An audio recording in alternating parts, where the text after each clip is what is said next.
Woohoo! Komportable siya actually.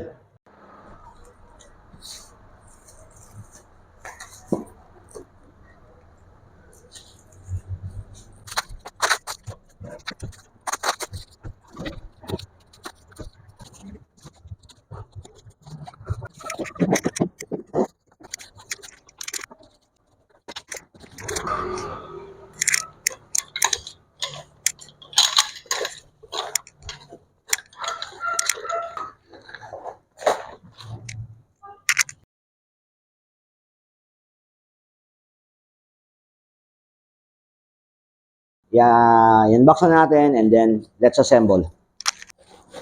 So guys, this one is another actually China brand, pero much better quality, much bigger pole, and ibang materials din even sa kanyang bed.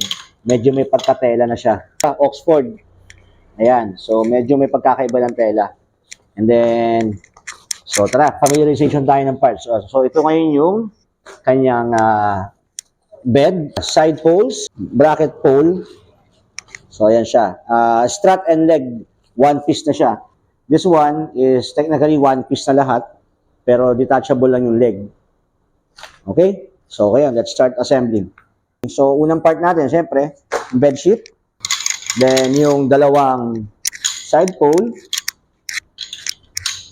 And meron tayong 5 strut and foot.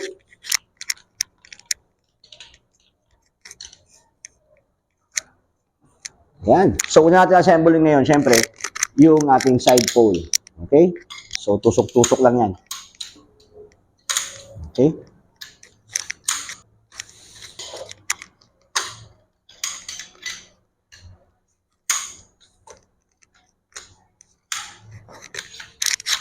And to show you guys, yung sa initial nito, ng packaging nito, ito yung itsura niya. Yan.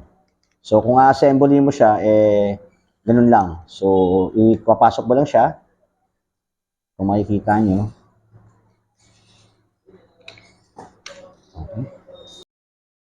Okay. So, i-insert na natin siya sa ating bedsheet. And one thing to remember guys, titignan natin lagi saan yung may hole. Kung saan natin papasok yung pole. Kung mapapansin kasi natin, may stopper yan. Yan.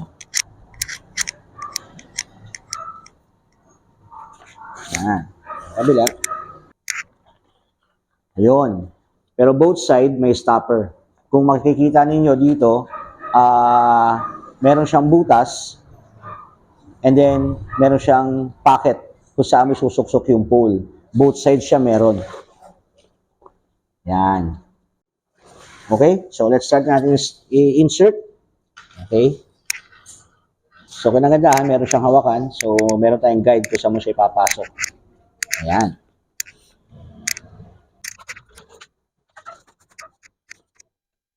Okay? So, kung mapapansin nyo guys, pag pinasok natin to, ikalangan natin siya doon sa dulo. Itong stopper na to. And then, sa kabilang side, i-guide na natin siya na pumasok din doon sa dulo. So, may stopper na yan magkabilang side. Okay? And then, isang side naman.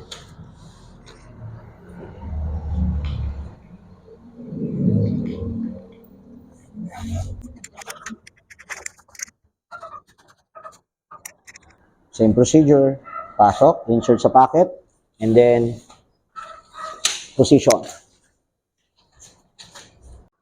Okay guys, so kabit na natin ngayon yung crossbar. Yung para siyang magsusupport ng ating side pole at siya nang magpoporma ng ating bed. So ngayon, kung mapapansin niyo, meron siyang mga curved spot na cord slot dito. Yun ang ikakabit natin sa part na ito. Okay? So para mas karoon kami ng idea. So initially, pag kinabit natin yung ating mga strut bar, yung support bar natin, is mas sa klase ng bed na to, much better na naka-flat siya. And then, ito yung pagkabit niya. So, makikita nyo itong curve na yan. Yan. Ikakabit natin yan dyan. So, magmamatch lang yan. Okay? Press. Pag naglapat na siya, and then sa kabilang side, As easy as ganyan lang. So, gagamitin na natin yung thumb natin. I-press natin siya. Ayan. So, kita nyo, na-stretch yung gitna natin. So, ang gagawin natin is from inside out. Okay? Same procedure. Mount.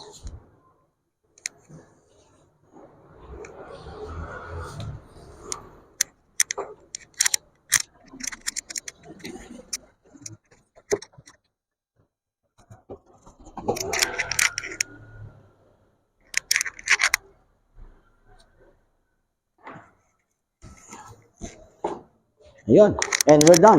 And one advantage sa Cotbed na to guys is meron siyang kasamang ayan, meron na tayong mga packets para sa cellphone, gadgets, charger, o anything na pwede nyong madaling makuha while in camping.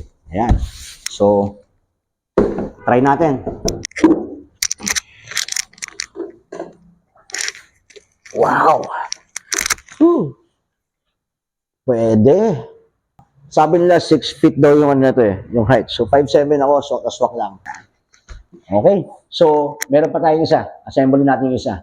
So, try nating orasan kung gaano siya katagal i-assemble.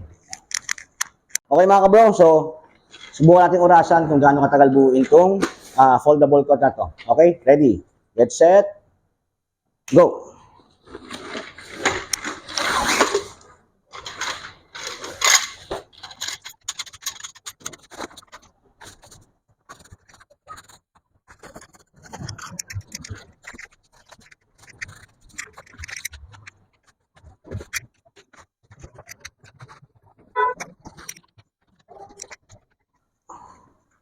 Okay, ready, get set, 2, 1,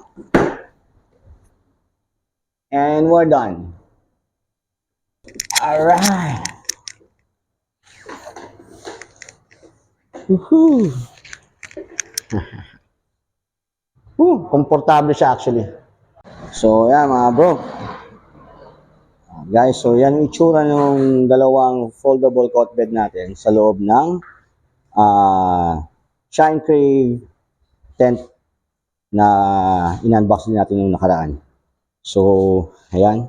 Nilagyan lang din namin ng protective flooring para hindi direktang maapektuhan yung paa ng ating cot bed, yung ating flooring ng ating tent. Yan. So, para may idea din kayo. So, pasok siya sa loob. With same space Kung yung space na to, yun din yung space sa kabila. Ayan. Exciting na. Matesting to sa actual camping. Ayan. Okay. Nice. Oh, testing pa ni Chenelu. Ayun, oh.